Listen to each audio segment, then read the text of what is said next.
Welcome to tonight's show. As you can see, your host will not be with us today. The Emperor has been closely monitoring tonight's show as well as its audience, and has sent me to modify it, as the Force appears to be strong with you all. I am altering this podcast and pray I don't alter it any further. Join me as we delve into the dark side of the Force, explore the mysteries of the Sith, and discover the man behind the mask. If you join me, we can rule the galaxy together as podcast host and listener. This is one you certainly will not want to miss. We would be honored if you would join us.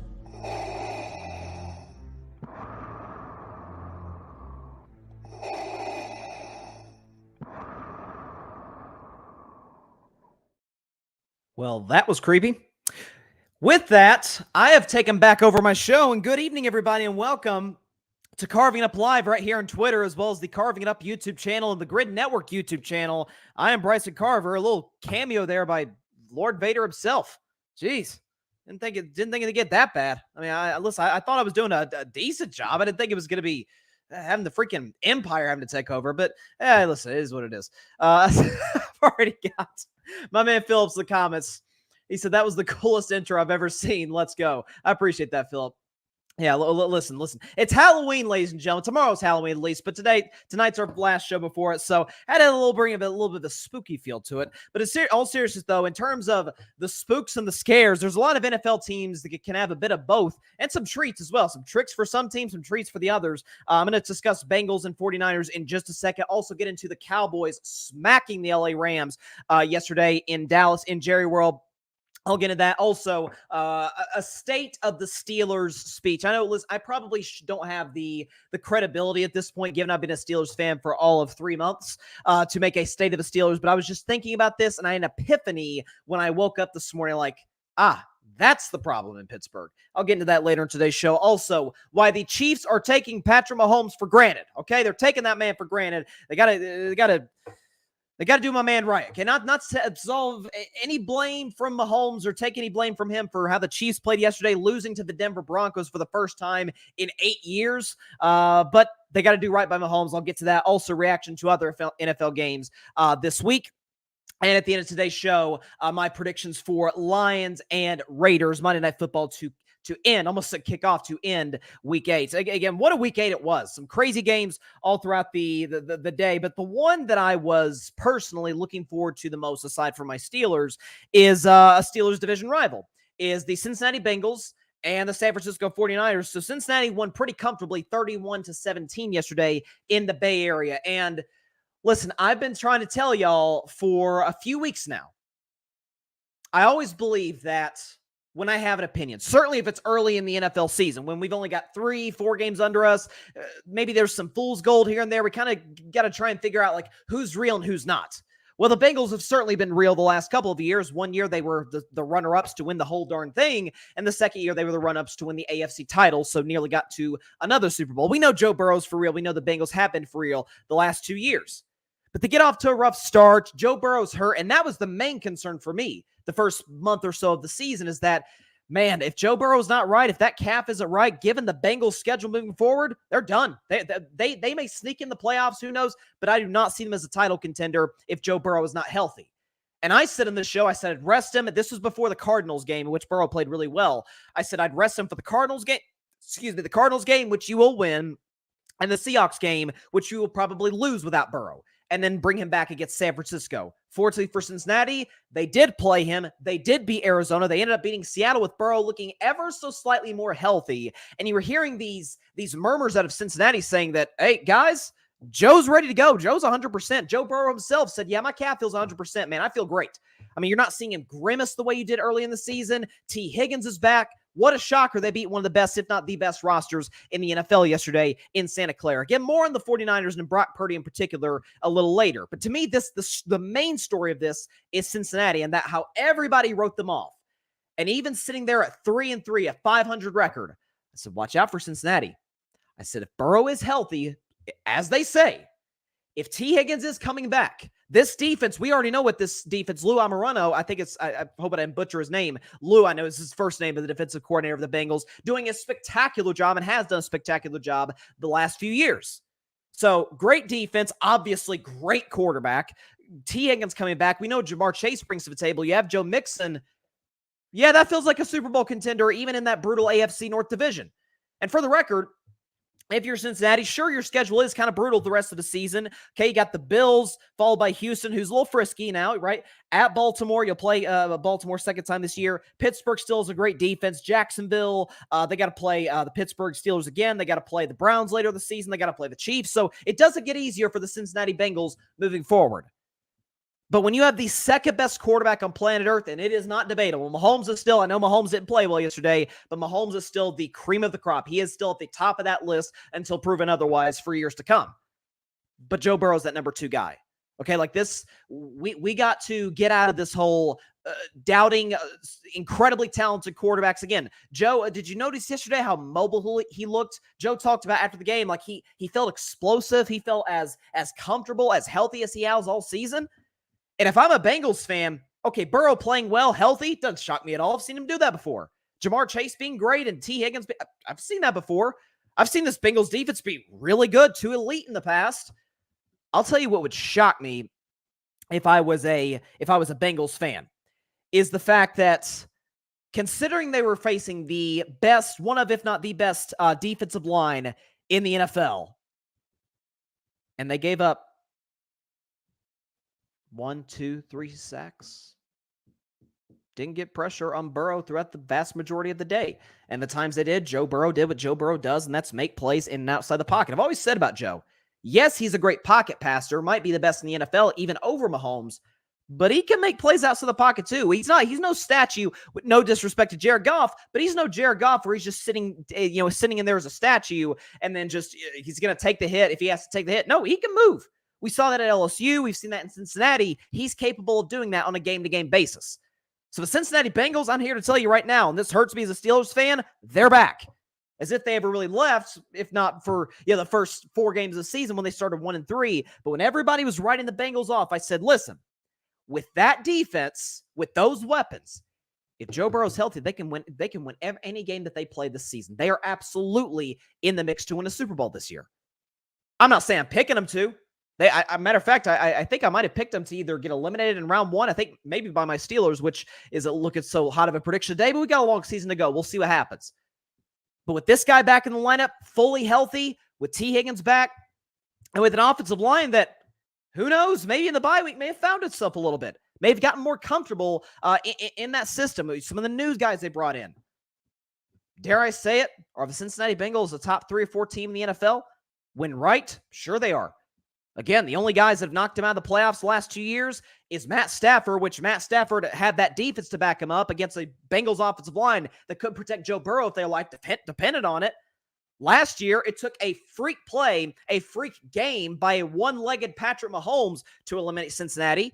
You're telling me that this is just going to be they're just going to struggle the rest of the year? No. This team's for real. This team's a contender with Burrow back in the lineup. This is one of the last teams I want to face in the AFC. And at the end of the day, again, this is why I've said the whole Bill Parcells, you are what your record says you are. Sometimes if the Arizona Cardinals are sitting here today at 1-7, they look like a 1-7 football team. Okay. The Jaguars, the Chiefs, the Dolphins are 6-2. They look like a 6-2 team. Okay, like that's not always, that's a little bit on a case-by-case basis sort of thing with you are what your record says you are. Cincinnati's 4-3. I take them over almost every single 6-2 team in the NFL today. So if you're the Baltimore Ravens, for example, in that AFC North, which is the only real team that has a chance to contend and to challenge Cincinnati for that division as they're leading it today, you got to be kind of looking over your shoulder like, okay, we've got a great roster, we've got a great quarterback, great coach, but at number 9 in Cincinnati, he's not going to go down without a fight. And so to see him, that was like an aha game. The fact that Joe looked as healthy as he did, looked like he didn't miss a beat. It looks like this was game 1 of the NFL season. No offseason injuries, no training camp injuries. He looked fresh. He looked in shape. He looked ready to go. And Cincinnati's going to be a problem for a while now. So, if you're the Bengals, if you're Bengals fans, you got to feel great about where you're at right now. So, if you're right now for Cincinnati, I think they are absolutely worst case scenario, the 3rd best team in the AFC. Absolutely. Okay. You can have discussions about, to me, the top four. You're talking about Baltimore, Kansas City, Jacksonville, and Cincinnati. With all due respect to Miami, they can't beat that Bengals team when they're on. They can't. As physical as they are, as the ability to protect Joe Burrow up front, which they showed us yesterday against the likes of Nick Bosa, who I know isn't having a great season thus far, but he is still Nick Bosa. There's a reason the Niners gave him the contract that they gave him. That was an incredibly impressive win by the Bengals yesterday. And again, now to San Francisco is so that they've lost 3 straight games. It would appear, at least thus far, that their Super Bowl was the game against Dallas. And there's the meme going around social media right now where George Kittle, when he scored one of his 3 touchdowns in that Week 5 contest, where he's got the T-shirt, he pulls up his jersey, and the T-shirt says F Dallas, and it's got the star on it, and it says the Niners are 0-3 since this moment. Well, maybe there is some truth to that, and that the Niners sort of geared up for Dallas. It's a playoff rematch. These teams don't like each other, and San Francisco obviously rolled the Cowboys, and ever since then, it's kind of been downhill from there, where maybe against Cleveland, there was a little bit of letdown. Browns didn't have their starting quarterback. Browns really don't have their starting quarterback at all right now. That's another conversation for another day. And San Francisco let Cleveland off the hook. Okay, no harm, no foul. Purdy had a bad game. It happens. Browns defense wasn't good situationally. You move on. Well, then you go to Minnesota, and God bless Kirk Cousins, knock on wood for him, tore his Achilles yesterday. But Kirk Cousins threw a party on that defense on Monday Night Football. And the Niners defense was not great situationally. And Brock Purdy got concussed, wasn't taken out of the game, and threw 2 picks. Okay, a little concerning, but that's 2 straight losses now. But they can bounce back, right? They have a better roster than Cincinnati, not the better quarterback. And this notion I've heard today, when you see Joe Burrow and Brock Purdy on the same field, boy, you can tell the difference. And San Francisco's got a quarterback issue. Newsflash. Literally every quarterback not named Patrick Mahomes is the inferior quarterback if he is on the same field as Joe Burrow. I think we've got enough evidence to prove that fact to be true. But if you're San Francisco, that's 3 straight losses now, and it's time. Listen, Brock Purdy, this is obviously the worst 3-game stretch of his very young career thus far. But I was thinking about Brock Purdy, and I've called him Sturdy Purdy. I believed in this guy since day one. Day one. But he's faced 3 great defensive coordinators. Coordinator in Cincinnati, I'm going to get his Bengals fans, I'm going to get his name right. Lou Amaran, I'm going to get his name right at some point, okay? Brian Flores last week in Minnesota. 2 weeks ago, Jim Schwartz in Cleveland. Once these elite defensive coordinators get film on him, and this is why I did this segment last week on Lamar Jackson. People were kind of, I got some positive feedback, some negative pushback on the whole blank check quarterback thing, in that I laid out 8 quarterbacks. I don't even think I still have the graphic, but 8 quarterbacks that, regardless of situation, I'm giving them, whatever the quarterback market is, I've seen them time and time again, whether it's with poor play calling, whether it's with no protection from your line, whether it's no running game, no support from your defense. I've seen all 8 of these guys. Again, we don't have the graphic today, but I've seen them ball out, put their team on their back, and succeed. And the quarterbacks I mentioned, I can remember it right now, is Mahomes, Burrow, Lawrence, Lamar, Hurts, Dak, Herbert, Allen. Those 8, I've seen him under crappy circumstances still win big games at the highest level. I've seen him do it. Not all of them have rings. Matter of fact, I think only Mahomes, if I'm not mistaken, just off the top of my head, is the only quarterback in that group currently that has a ring. But I've seen these guys have success when circumstances around them aren't exactly ideal. We haven't seen that with Brock Purdy, and I don't even necessarily think that that's a bad thing. For the record, the 49ers are paying him pennies. I mean, literally nothing. He's not even making $1 million this year. Brock Purdy. Is it safe to say that he's in the Jared Goff class of quarterbacks, which you guys know I really like Jared Goff. I think he's having a great year this year. I think he's right at number 10 best quarterback in the NFL. But with Jared Goff, if the situation isn't ideal, if the O-line's not giving him great protection, right, the mobility's not there. The mobility's there for Purdy, but he doesn't have the arm that Goff has. And in the last 3 weeks, he hasn't shown himself to have the accuracy that Goff has. Now, that said, he's got the leadership. Again, this whole, then that means, Bryson, that he's got to be in the same class as Jimmy Garoppolo. Like, there's really no difference between the two. They're both just products of the Shanahan system. Well, yes, quarterbacks who are in the Shanahan system do significantly better. See Matt Schaub, see RG3, see Matt Ryan, see Jimmy G, see Brock Purdy. Obviously, having a brilliant offensive coach, albeit struggles in the fourth quarter, that's another conversation for another show. But being in that offensive system, of course it helps. But if you're Brock Purdy, there are limitations there. However, and I keep saying this, notice the plays they're calling. Notice the plays they're calling in San Francisco, the trust that Kyle Shanahan is putting in Purdy to make those throws down the field, to give him the freedom to say, okay, these are big anticipation throws. These are shots down the field. We trust you to make them. Fact of the matter is, for the vast majority of the last 3 games, Purdy hasn't made them. Does that mean he's bad? Does that mean Shanahan's going to lose trust in him? I don't think either is true. Jimmy G, however, it was like, okay, just Jimmy, don't make a mistake. Don't screw us up. Okay, we've got the running game going. Defense is playing well. Just don't throw a really bad interception. Don't take shots down the field. Just don't mess this up, Jimmy. That's not the case with Purdy. That, to me, is the separating factor. That, to me, is why I still believe this. Brock Purdy and the San Francisco 49ers, they are still Super Bowl contenders. We are so reactionary. We have these overreaction Mondays, as I call it. Or as I call it, it's the general term. Brock Purdy's going to be fine. He's got a smart offensive coach. He's a hardworking kid. By the way, Deebo Samuel's going to come back. Trent Williams is going to come back. And again, without those two, the circumstances aren't ideal, especially against an excellent defense.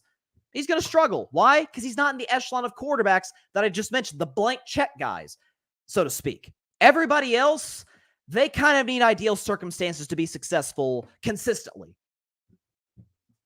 Purdy needs this guys to be healthy. Do I think that's a knock on him? Does that mean I think he's a bad quarterback? No, I still think he's in the upper half of starting quarterbacks in the NFL. I think his track record thus far would show us that. Now, the good news is for San Francisco, their bye, I believe it's their bye. Yeah, their bye couldn't come at a better point right now. So they got Jacksonville, which could be a really tough test in 2 weeks in Jacksonville, but they've got a week off to get healthy, get rested, and for Brock Purdy to kind of reevaluate and recalibrate his game and his sort of role in the offense. So for San Francisco, I don't think there's any reason to panic. I don't think there's any reason to say, Brock Purdy's not the answer. They'll be fine. I'm not worried in the long run. Got a comment here. Philip is back in the comments. Philip says, when Purdy is playing from a lead, he is great and can lean on his team. When he has to get them out of a bad spot and throw them to victory, he can't do that with the games we've seen. That is absolutely a fair criticism.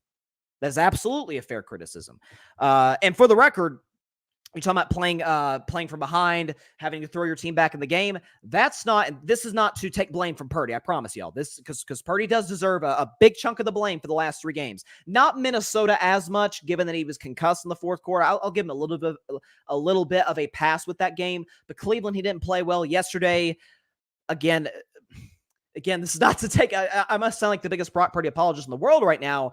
But again, coming off concussion protocol, like, how right is he? I mean, we saw him. It was kind of a scary play yesterday, very similar to what we saw from Tua last year, where Purdy got hit late game and banged his head against the turf or the grass or whatever it is in San Francisco. So, again, bye couldn't come at a better time for San Francisco. But again, if you're Brock Purdy, you do struggle to play from behind. But I think I saw the stat. I'll make sure I get this right. That Kyle Shanahan, when trailing in San Francisco, so Shanahan's been there since 2017. The Niners haven't been weren't good those first 2 years due to injuries. 2019 is when they broke through, got to the Super Bowl, and they've been good and one of the better teams of football since. Let's see. Let me make sure I get the stat right. Okay, Kyle Shanahan. Listen to the stat, folks. When trailing by more than 3 points entering the fourth quarter, is 1-30. Now, that's not to take blame from his quarterbacks, whether it's Purdy or whether it's Jimmy G back in the day, but Shanahan's system, is it fair to say, is designed to play with the lead? Obviously, he's a run-first coach, West Coast guy with McCaffrey. I mean, they've had a plethora of good running backs. They had Raheem Mostert, who's in Miami now, all those years ago. I think that's a fair criticism. And so, listen, this is kind of an opportunity for San Francisco to look itself in the mirror, and it's a rough spot for them, given the fact that, again, they're on cloud 9 following the Dallas win. They're feeling great about themselves. And now they sit here, and let me check the standing. I mean, they're second in their division now. They go from 5-0, best team in football, seemingly. I had them number 1 on Bryson's best 10 for like 4 weeks in a row. And what's the playoff picture for San Francisco? They're sitting as the 6th seed. Behind Dallas, who they beat. Philadelphia's at the top. Seattle. The Seattle Seahawks are the 2 seed right now, followed by Detroit, Atlanta. Again, Atlanta's a default thing because they're in the worst division of football. Somebody's got to come out of that division. And then Dallas, San Francisco, Minnesota. That's kind of where we're at right now. So It's the opportunity for the Niners to look themselves in the mirror, and they need to. I knew this comment was coming at some point, and you got to be ashamed of yourself, John. Okay, he's got the JETS Jets. John. Look, and I'll touch on this game as briefly as I can later in the show because it was an abomination. The game of football is awful, but look, you won. Congratulations. I wouldn't be pumping my chest and shouting from the mountaintops about being a Giants team that literally didn't have a quarterback in the second half. I'm just being fair. A win's a win. I get it. A win's a win, but still, I'm just saying. Philip says the Jets and Giants game is the worst game I've seen in years. Yeah, it's a win, but dang. Yeah, that's kind of where I'm at, Philip. Patrick Brown's in the comments. What's up, Patrick, here at the Grid Network? He says Kyle Shanahan was in the defensive meetings to pretty much say, go back to the defensive scheme that works. In all this time, he's never sat in one. Well, I'll tell you, and I think Steve Wilkes was good, but he's obviously no Robert Saleh, and he's no DeMeco Ryans. Like Steve Wilkes has been struggling a little bit these last few weeks. And San Francisco's had like this line of excellent defensive coordinators. Again, Saleh was there. Now he's the head coach of the Jets. DeMeco Ryans was there. Now he's the head coach of the Texans. Steve Wilkes, former head coach in the NFL. He was in Arizona for a year, but yeah. See, John, there you go. John, this is why I like John, right? He's a proud fan. He's a loyal fan. He's a supportive fan, but he's also a self-aware fan, okay? Because John says, win is a win. Definitely not pumping my chest. Yeah, loud. Listen, you'll take it. If you win 3-0, if you win 2-0, whatever, can't win 1-0. That's literally impossible. But if you won 2-0 on a safety, you'll take it. But not one. It's not like you beat if they had beaten the Chiefs that game weeks ago on Sunday Night Football, if they beat Kansas City, that'd be like wow, they beat Kansas City. Wow, they beat Philadelphia 2 weeks ago. This one, Patrick, Seahawks traded for Leonard Williams as well. Defense is going to be their strength moving forward. Yeah, that was a big time acquisition. I've always been a Leonard Williams fan ever since he came out of where'd he go? Did he go to West Virginia? I could be wrong on that. But it seemed like Leonard Williams went to West Virginia. Great interior defensive lineman that you're right, Patrick. The Seahawks did trade for today.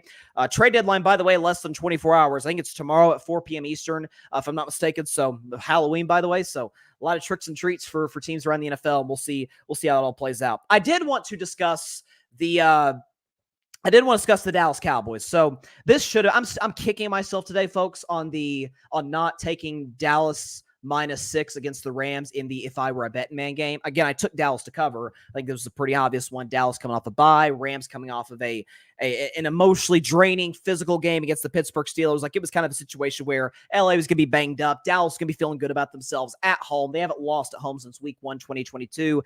Dallas is going to win that game. So I'm kicking myself for not making that the if I were a betting man game. But Dallas not only won, Dallas not only covered, but Dallas absolutely throttled the Rams by a final score of 43-20. And so, listen, you know how it goes on the show. See that for the podcast audience, I'm wearing my Dak hat. Got to support my guy. If nobody else can bring it up, then I will. Okay. The fact that what he did yesterday, again, you guys know the drill. I know my guy Philip is big on this train with me, but everybody else out there, you know the drill. Okay. Say it loud, say it proud. You know how it goes. Rain, Dakota. Wow, I didn't mean for my voice to crack there. Let me try that one more time. Rain, Dakota, Prescott dominated with a capital D the Los Angeles Rams yesterday. Okay, how about this? Completed 81% of his passes for 304 yards. Not one, not two, not three, but 4 touchdowns on the day. A tipped interception, but it happens. A QBR of 81 and a passer rating of 133.7. Simply put, Dak Prescott was absolutely spectacular. Again, we've kind of become used to that. How about this fun stat, by the way? Okay, how about this? I think you Cowboys fans out there are gonna like this, and the fellow Dak fans are gonna like this. Okay, Dak Prescott is the only quarterback in the NFL this season, only guy, 8 weeks into the season. Unless I don't know if Jared Goff has a chance to do it tonight, but put that aside. Dak Prescott, only quarterback through 8 weeks of this NFL season to have 3 games in which he completed 80% of his passes. 80%. Dak's done that 3 times this year. I think that was, I know he completed 80% against the Jets. Again, the Jets make every quarterback they face look like a bum. Dak torched them for 30. That's neither here nor there. He completed 80% yesterday, and the other 80 would have either been against the Patriots or against the Chargers.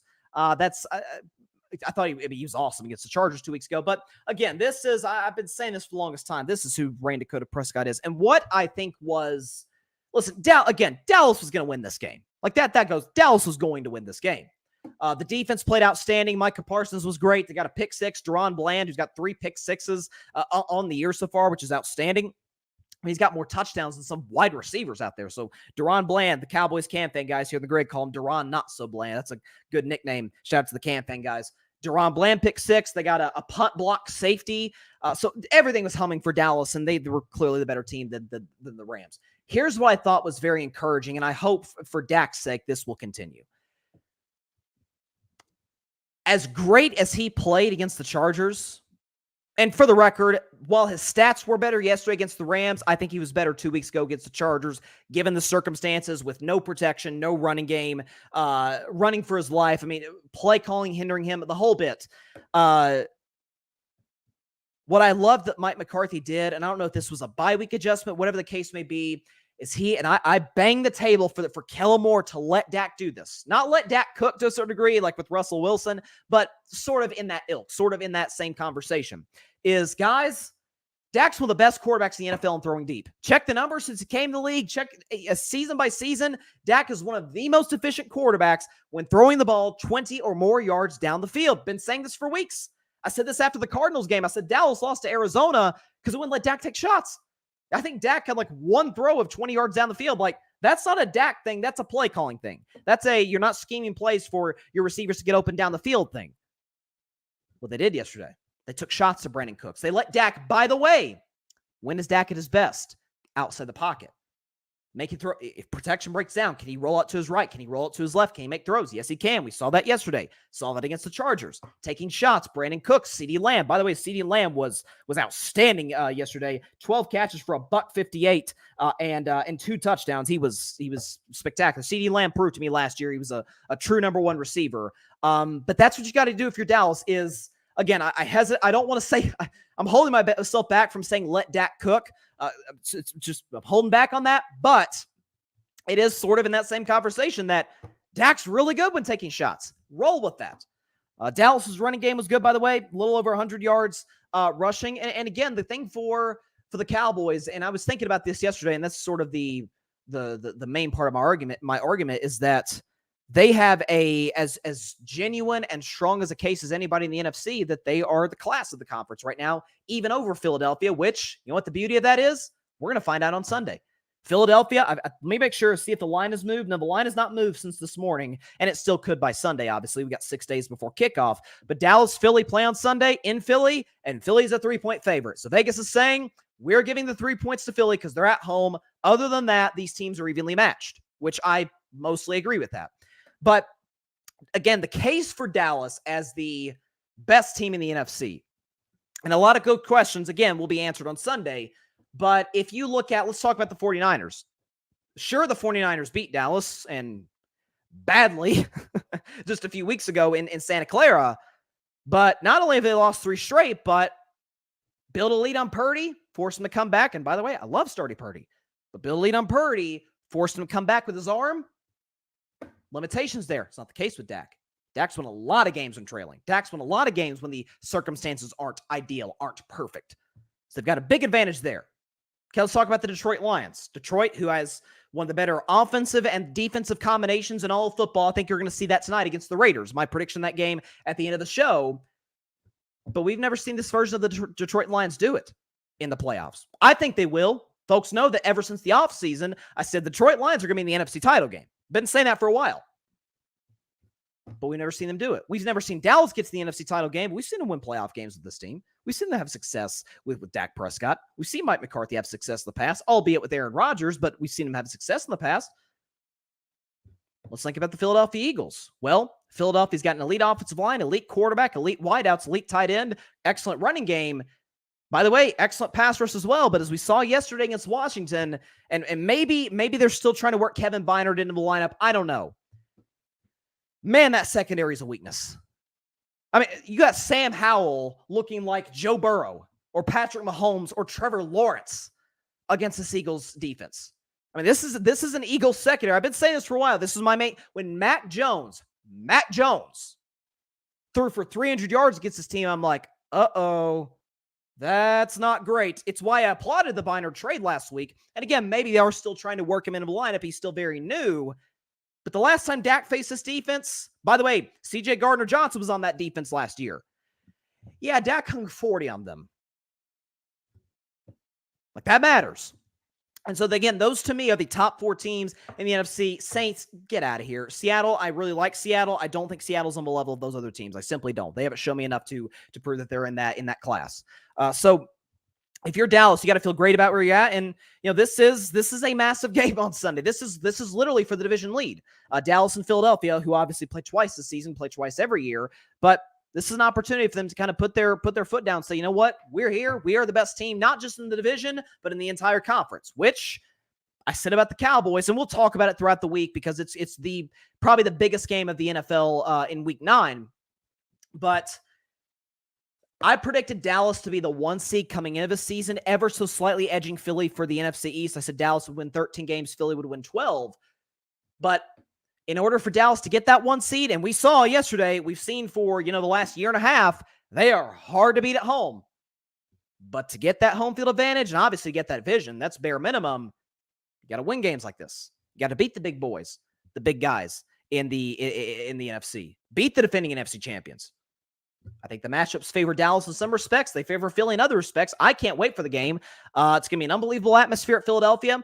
But Dallas, you got to feel great about where you are last night. Dak Prescott is playing unbelievable football this season. And again, the only criticism I would have of the Cowboys is, listen, I know Cooks had a good game yesterday. I know he had a good game 2 weeks ago against the Chargers. I still think they should at least do their due diligence and see if there's one of these teams out there that maybe like Arizona, again, with Hollywood Brown, it couldn't hurt to add another receiver. Because while CeeDee Lamb is still the clear number 1 in this football team, while Cooks has proven himself, knock on wood, he stays healthy, a serviceable number 2, you don't have a number 3. With respect to Michael Gallup, I hate it for him, but that ACL seems to have sapped all of his energy, all of his explosiveness. At that point, if Cooks is taken away, if Lamb, which is going to be hard to do, but if Lamb's taken away, you don't have a security blanket tight end. Pollard's an okay receiving back, but nothing more than the occasional screen pass or check down. That's my only criticism of Dallas. Other than that, they look good. Like, they look really good. A lot of comments here. Hang on. Philip says, now I want to ask, if you were the Vikings, what would you do or what would you do with Kirk out the rest of the season? If the goal is to make the playoffs, Philip, then trade for Ryan Tannehill. Now, I don't think they'll do that. Again, Will Levis was great yesterday. Again, it was just one game, but Will Levis was tremendous yesterday for Tennessee.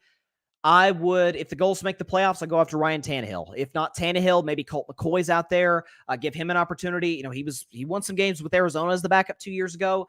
But I think Minnesota, now with Kirk out for the rest of the year, any half chance they had at winning the NFC, which they were never going to do that, but any chance they had at that just got sapped with Kirk Cousins sadly going down for the season with an Achilles injury. I think they're best served just riding with, is it Jaron Hall, I think, is their backup quarterback. I think the guy out of BYU. Just ride with Jaron Hall the rest of the season and draft a quarterback. Because Kirk's leaving after the season, we assume, regardless, especially with this Achilles injury. I'm not sure what his market looks like now. Major injuries change things big time.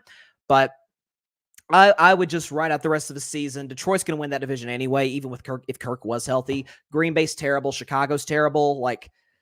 What's the gain in going 9-8, getting absolutely smoked in a playoff game by Dallas, San Francisco, Philly, or Detroit, and now you got nothing to show for it, and you got a mid-round draft pick. I mean, that's kind of where I'm at with the Vikings, so that's what I would do personally. Okay, thank you, Patrick. He says Leonard Williams went to USC. Yeah, I don't know why I said West Virginia, but I don't know. For some reason, I thought he did. John Rivera says, great win for Dallas. Rams been playing good this year. Darn right they have. Now, a little bit smoke and mirrors, and for the Rams, I would not be shocked if they move off some of their top playmakers tomorrow, whether it's Donald, I don't think Stafford's going to get moved, But whether it's Aaron Donald, whether it's Cooper Kupp, like it feels like Puka Nacua feels like he's the only untouchable on this team, and maybe Matthew Stafford. Whereas, okay, this kid's part of our future. We're not paying him anything. Let's develop him. Let's see if he can develop into one of the top receivers in the league, which we saw yesterday and we've seen all season. He certainly has the ability to. But Cooper Kupp getting up there in age, do you try and get something for him? Maybe just go on this rebuild if you're the Rams. It's a well-run organization. Philip Chenault says, Dak was the best player of the week in week 8. Now we got to be consistent and go grab a win against the Eagles in Philly. He says, now where are the Dak haters? They are the quietest people in the world right now. Indeed, Philip. And by the way, how about this, folks? How about this? You're going to like this, okay? Okay. Dak's last 2 games, he has the highest pro football focus grade in all of football, quarterback grade in all of football at 93.2%. Or not percent, just 93.2.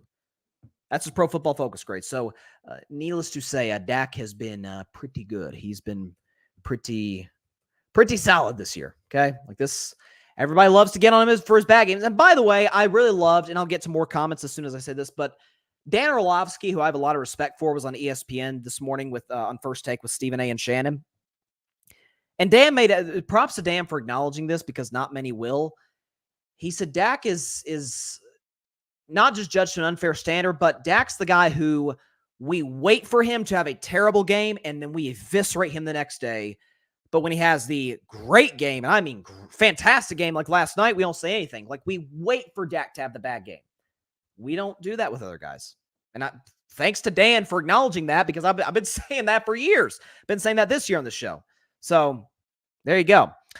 Philip says, another thing, how about CeeDee Lamb? He is how about this? Top 5 receiver in the league right now. That's something to be happy about. And also Mike McCarthy, he called a great game and let Dak control the game. I mean, listen, you can make a case that CeeDee Lamb's top 5. I mean, again, the top 3 still, or the top 2 are still clearly to me. Tyreek's 1 with respect to JJ. He's surpassed Justin Jefferson. Tyreek, Jefferson, AJ Brown is having a ridiculous year thus far. Yeah, I mean, the way how CeeDee played last year and how he's coming to this year and how he's played the last few weeks, sure you could. You could absolutely make that case for him. So yeah, he's been excellent.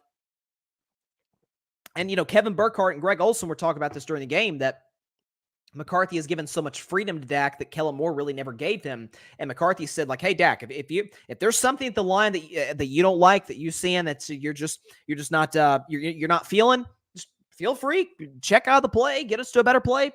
Run the play, move on to the next one. And so, Dak's one of the smartest quarterbacks in football at the line of scrimmage. So the fact that McCarthy is willing to give him that type of power, it's great. It's great for the Cowboys. And so, again, today, you can make a strong case that they are today the best team in the NFC. But Philadelphia is a big game. Philadelphia is a prove-it game. And along with the rest of America, I can't wait for it. Let's move on now. I really should have brought my Steelers hat down here, my terrible towel, just to, I guess, give myself a little bit of credibility in what I'm saying here because I'm no outsider talking about this Jaguar-Steelers game.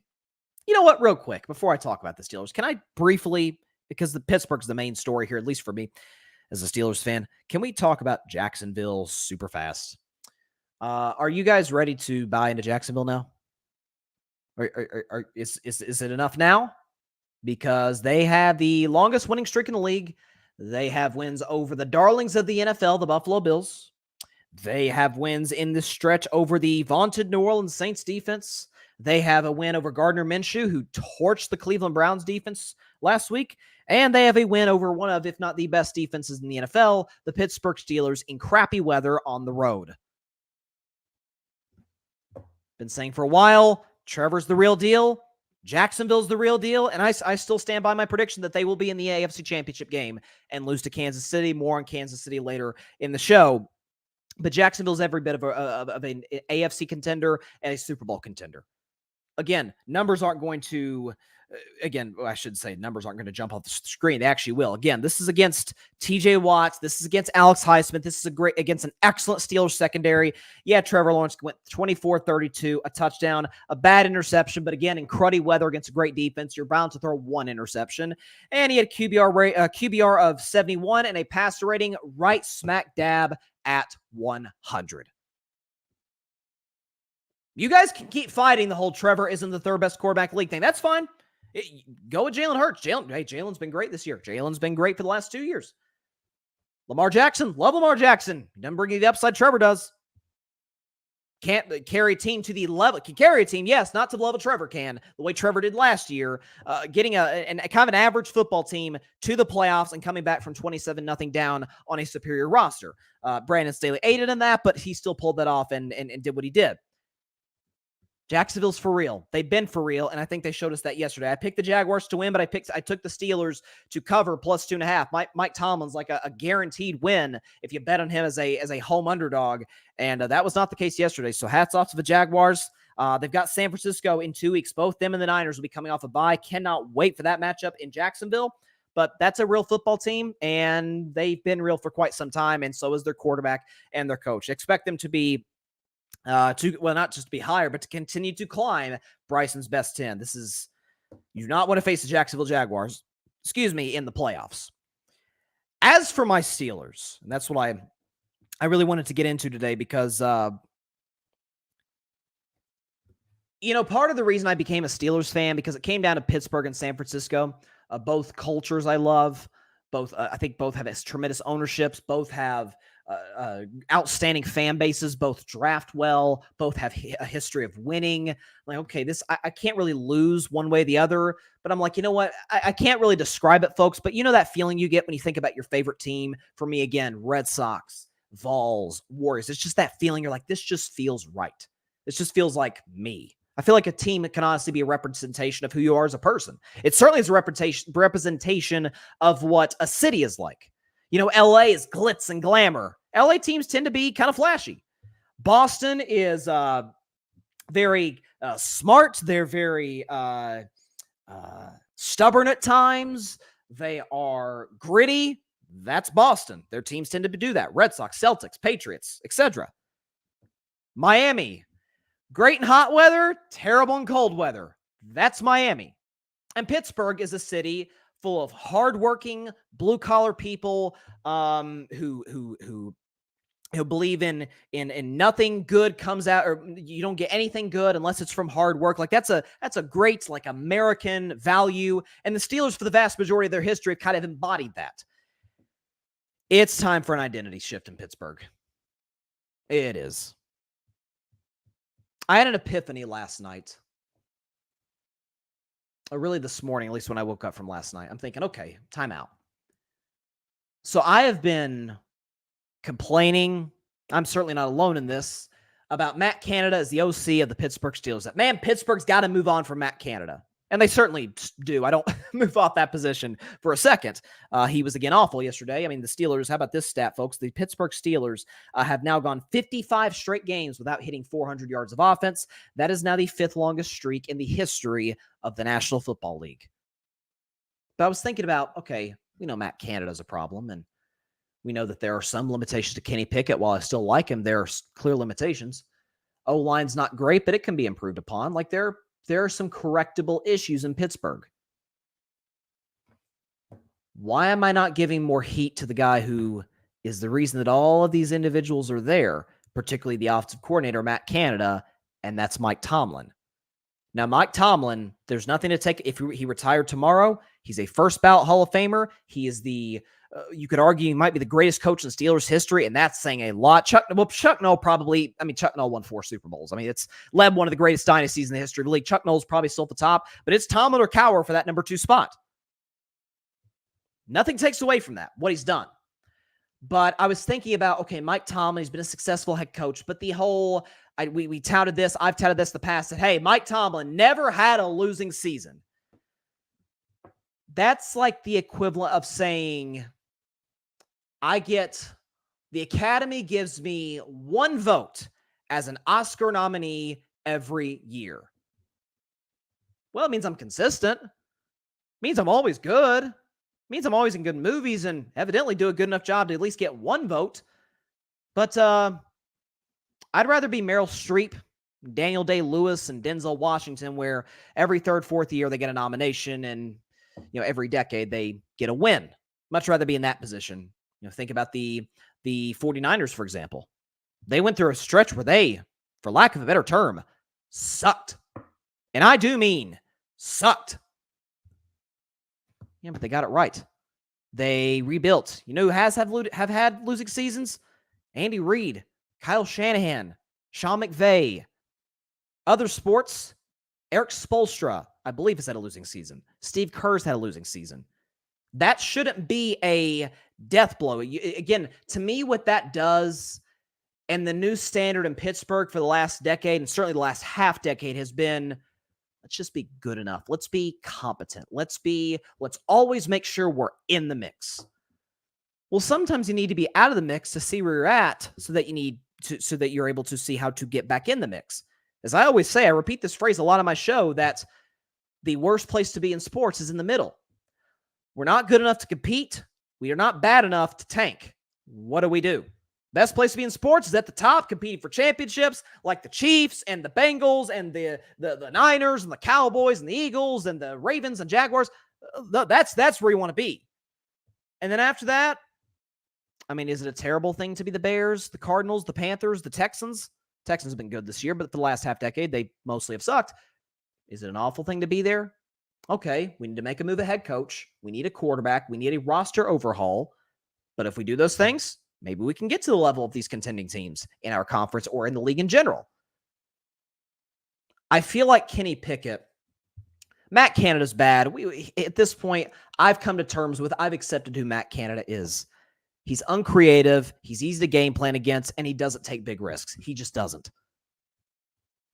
Kenny Pickett, and again, I've said Kenny is a guy that if he hits the ceiling, I think he can give you the production of a Kirk Cousins. He's not as similar to Kirk stylistically, but from a production standpoint, if Kenny hits his ceiling, he can be Kirk Cousins. But is that going to win a Super Bowl in Pittsburgh? Is playing 2005 football, relying on your defense and your running game, is that going to win the Super Bowl? Is that going to contend for Super Bowls? I could have sworn that given the fact that the Steelers are, tied for the most championships ever, that I think that would be the standard. Maybe I'm mistaken. Maybe Mike Tomlin is okay with just being good enough. Mike Tomlin often says, the standard is the standard, which I think is a great quote. The standard is the standard. Well, now Mike has me questioning, what is the standard? You have Tomlin, you have Deontay Johnson, you have the freaking kicker, Chris Boswell, complaining about the officials. And were the officials perfect yesterday? Not even close. There were some awful calls that either went against Pittsburgh or that they didn't call against Jacksonville. But that's not the way they lost the game. They lost because Jacksonville is Trevor Lawrence and Pittsburgh is Kenny Pickett. There's nothing wrong with Kenny Pickett. Kenny Pickett is a starting quarterback in the NFL, especially. Do I think Kenny would be better if he had Reid, Shanahan, McVay? Certainly. Of course he'd be better. Every quarterback is better in those systems. But do we think that he would be to the level of, Lamar Jackson, Joe Burrow, two guys who are in his division? No. Arm talent, accuracy comes and goes. Pocket awareness, Mobility, yes, but he's not close to the athlete Lamar Jackson is. Then again, who is? He doesn't have the pocket presence that Joe Burrow has. Leadership's there, but leadership has been there with backup quarterbacks in the past. Leadership is there with Tyrod Taylor. I don't think anybody in New York thinks that Tyrod Taylor, with all due respect to him, and God bless him, he's out of the hospital after yesterday's game. I don't think anybody in New York thinks Tyrod Taylor is the answer to winning Super Bowls again in the Meadowlands. I think it's time for Pittsburgh to kind of come to terms with, this is what we are, and are we going to stick with this? Are we going to change our identity into what the league is now, which is and I've been saying this for 2 years, a quarterbacks league? This isn't we hear all the time, defense wins championships. No, it doesn't.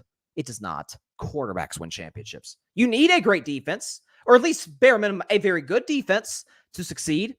See almost all of Tom Brady's Super Bowls. Just about all of them, he had a great defense, even the recent ones when he was more of the driving force behind the Patriots winning those Super Bowls. Patrick Mahomes has had excellent defenses. Matthew Stafford, Eli Manning. Again, looking more at the modern times, you think about guys like what's his name? Nick Foles. He's had excellent defenses around him. But you need the quarterback, and you need the quarterback to play well, and you need an offensive system that will help the quarterback play well, and preferably, you'd like an offensive system that helps a tremendously talented quarterback play well. And the way the rules have dictated, play in the NFL the last couple of years, last 2, 3, 4 years, really since Mahomes kind of entered the league as a starter and started winning MVPs and Super Bowls, that's kind of when the identity of the league has changed. Whether or not Pittsburgh will choose to adapt, it's up to them. Do I think they can? Do I think they're smart enough to? No question about it. Do I think the fans recognize that? I think so. At least from what I've seen on Pittsburgh Steelers social media. It's time for an identity shift. It's time to look yourself in the mirror if you're Mike Tomlin of the Pittsburgh Steelers and say, forget the roster, because for the record, I think the roster is top 10 in the NFL. Did you see George Pickens hurdle 2 guys yesterday? Deontay Johnson, while he didn't play well yesterday, is capable of being a solid 2 in the league. Najee Harris is a 1,000-yard back. Jalen Warren is an excellent gadget guy you can use, as is Calvin Austin. They just so happen to have, in my view, the best defensive player in football on their side of the ball, and TJ Watt. Joey Porter's been a tremendous rookie. You've got Alex Highsmith, who's a double-digit sack guy. It isn't like they're devoid of talent. They're not New England, where New England refuses to change their identity and they can't draft. No, Pittsburgh can draft. Pittsburgh drafts as well as anybody in football. But the identity needs to change. Whether or not they'll do that remains to be seen. It's time to look yourself in the mirror, Mike Tomlin. Steelers ownership, Steelers upper management. This brand of football, forget the roster. This brand of football does not compete for Super Bowls. And last time I checked, I thought the standard was being 6-time Super Bowl champions. Maybe I'm wrong. We'll see if they adapt. Got a comment here. Hang on, dealing with some stuff here. Hang on right here real quick, folks. I'm going to get to the comments, just dealing with some. Here we go. Let's see. John Rivera. Yeah, Snoop Dogg never won a Grammy. That's Snoop Dogg, by the way, big Steelers fan. Yeah, Snoop Dogg should have a Grammy. Snoop Dogg should have multiple Grammys. But yeah, that's kind of where I'm at with the Steelers, is we don't suck ever. Is that the standard? Or is it, you know what? We may have to go through a year, 2 years of figuring out who we are, figuring out which players can help us win at the highest level, and then put together the roster best suited to win a Super Bowl. There's nothing wrong with that. There's nothing wrong with that. Think about the joke, and I want to emphasize this, the joke the Cincinnati Bengals were in that division and across the NFL. Cincinnati was in that group of franchises with Cleveland, with Houston, with some of these organizations. You're like, oh yeah, the Bengals. Yeah, they always find a way to screw it up, don't they? And then they got Joe Burrow and everything changed. Obviously, they've shaped the roster around Burrow, but once they got that dude, now again, the Steelers don't need to get the second best quarterback in the league to win championships, although I wouldn't be mad if they did. But that's kind of where I'm at. I feel like Pittsburgh is sort of in sports hell right now, football hell, where I still believe this team's going to get to the playoffs. I have a good feeling with or without Kenny Pickett. Despite how Will Levis played, Mike Tomlin, for all my criticism of him, is an excellent defensive coach. Puts together great defensive game plans. My guess is they probably beat Tennessee. My guess is, my prediction for before the season comes true, they probably win 10 games or so and make the playoffs. And then they go out in round 1 and they're back to square one, which they've been stuck at square one for 5 years plus. Does Mike Tomlin, is his ego too big to fire Matt Canada? Is Matt Canada a guy that Tomlin can control? Because he had Todd Haley. And Todd Haley and Mike Tomlin, they butted heads, man, but Todd Haley was a really good OC. That's where I'm at on the Steelers. I think it's time for them to look themselves in the mirror and change the identity of the franchise. And only time will tell us if they're able to do that. I've kind of, I don't know if you can tell, like listening to me on Spotify or Apple Podcasts or iHeartRadio or watching me on YouTube and Twitter. I don't know if you can see it in my face or hear it in my voice and my tone. I've kind of just accepted what the Steelers are as an organization. They're not bad. They're not trash. They're not incompetent. But they might be a little stuck in their ways. That's where I'm at.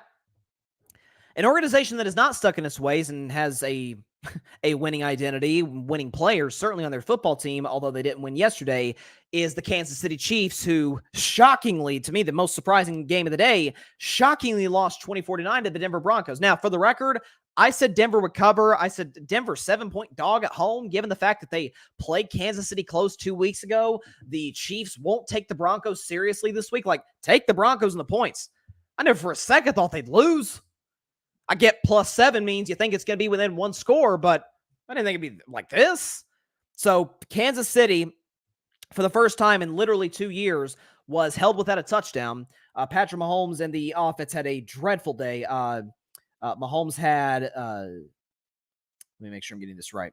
Yeah, Mahomes had 2 interceptions and a fumble. Marquez Valdes-Scantling fumbled. McCole Hardman fumbled. It was just a bad overall day for the Kansas City offense. There's no question about that. And by the way, as for Kansas City's defense, Russell Wilson, who might be him and Sean Payton, after this rough start of the season, I'm going to say the Broncos going to be a playoff team because they're not, but maybe they're starting to find themselves a little bit. And I said after they lost to Kansas City, I did the show 2 weeks ago from a restaurant in Disney World, but I said like maybe Sean Payton's part of the long-term plans in Denver. I thought the criticism of Sean Payton was a little too harsh after the Broncos start, like, oh, Sean Payton's the problem. It's Russell Wilson's doing what he needs to do. Well, Russell's playing well because he has Sean Payton there. We saw Russell with Nathaniel Hackett, Russell with Sean Payton. It's a different player. By the way, Russell's got better stats than Patrick Mahomes this year. Just check them. Just check the stats, folks. I'm not making this up and pulling this out of my behind. Russell is playing better statistically than Mahomes. Obviously, nobody in their right mind would take Russell over Mahomes. That's just the truth. I'm just here to report the facts, okay, and give you all the facts. But Russell threw 3 touchdowns and a passer rating of almost 120, so he was excellent. Broncos ran for $150 on 40 carries, so they committed to the run early and often. It's crappy weather. Mahomes had the flu. Like, it was everything that could have went wrong for Kansas City, minus injuries, basically did. But if I'm Kansas City, this feels to me like a little bit of a wake-up call. And not in the same form or fashion that was some of Pittsburgh. That's an identity change. Kansas City does not need an identity change. They've got the best quarterback in the world, the best coach in the world, the best tight end in the world, and probably the best interior defensive lineman in the world. Not to mention some tremendous young players, mostly on the defensive side of the ball. I think this organization is taking Patrick Mahomes for granted because they kind of did last year, but even more so this season.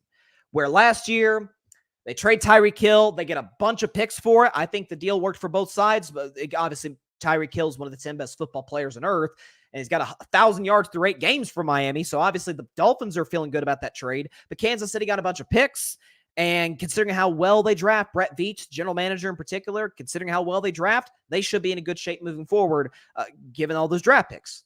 That said, last year, Kelsey's obviously Mahomes' number 1 target, as he is this year, really every year of his career.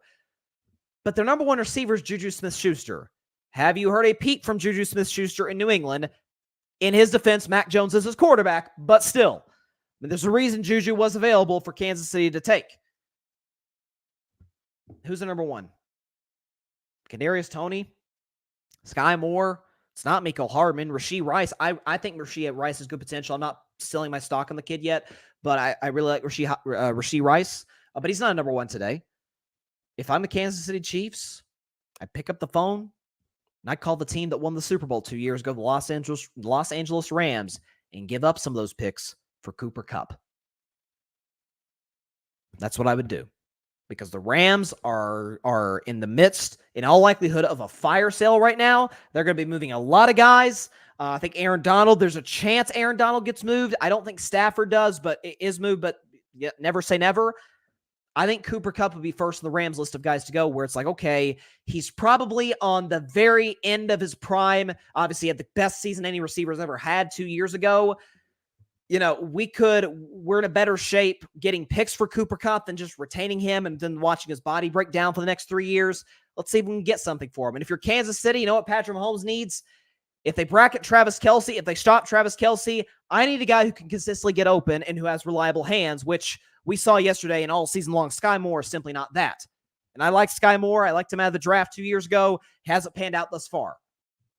Is it nuts to say go out and get Cooper Kupp? I don't think the Buccaneers will give you Mike Evans. I simply don't. I think Tampa Bay is going to try to make the most out of this season, try to win the NFC South, and then extend Mike Evans. I know they weren't able to come to an agreement before the start of the season, which is when Evans set his deadline. Maybe they get Mike Evans. If they do, their offense goes to a new level. But if you look at the teams that they're trying to compete with in the AFC, and again, Kansas City, if you believe the Chiefs are the leader in the AFC clubhouse, I don't judge you for that. I understand. But Jacksonville's got weapons, and so does Baltimore, and so does Miami, and so does Cincinnati. These teams that Kansas City needs to genuinely worry about in the AFC. I mean, again, I just got done bashing Pittsburgh. There's some problems in Pittsburgh. George Pickens is not one of them. Not saying they're going to go after George Pickens. The Steelers would never trade him. But I think the Steelers have better receivers than the Chiefs. I mean, the only one of the few teams, I mean, Dallas has a better receiving core than Kansas City. Philadelphia has a way better receiving core than Kansas City, as does San Francisco, that you do need guys who can consistently win over the top.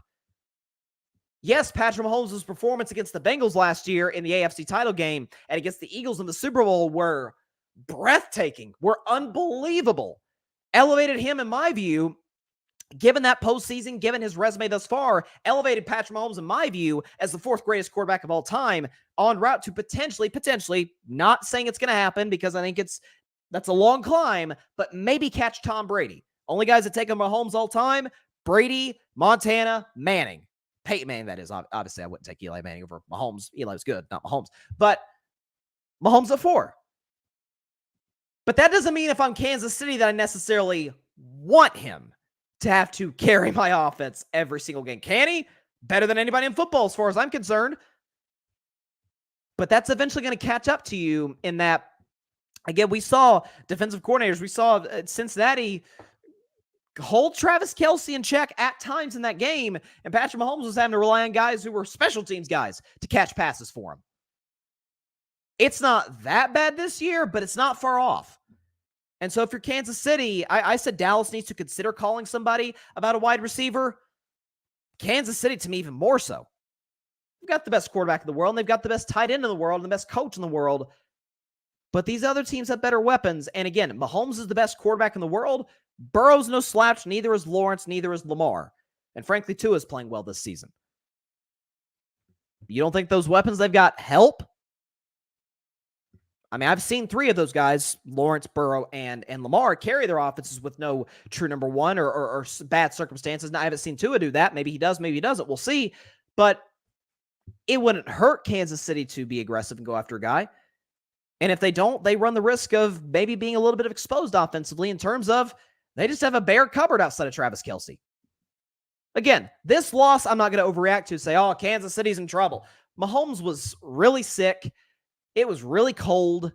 The Chiefs really didn't take the Broncos seriously. Of course, the Broncos took the Chiefs seriously. It's their defending champs, division rival. They haven't beaten them in 8 years. Of course, they were taking them seriously. I'm not going to overreact to this one loss. But in terms of what the Chiefs need, they need a guy. They need a guy who could separate consistently, which they haven't had. A receiver who could separate consistently, which they have not had, simply put, since Tyreek Hill. I'm telling you, I'd call the Rams today and say, what do you want for Cooper Kupp? That's what I would do.